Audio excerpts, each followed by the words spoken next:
Hello, thank you for watching the Kempler Design Blog.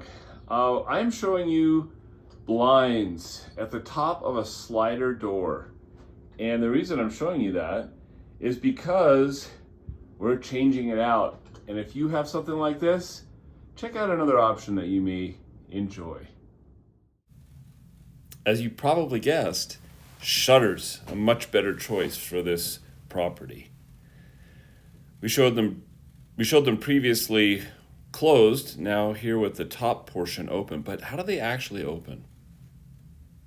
You'll notice that it has this little tool which enables you to open it. Just watch as we do it here. You just grab it and pull it, and then I'm showing how to open it, or actually I'm closing it at this point, but it's the same idea. You just pull it all the way to that closed position. Other side, super easy. Just swing it, and it's magnetically closed as well.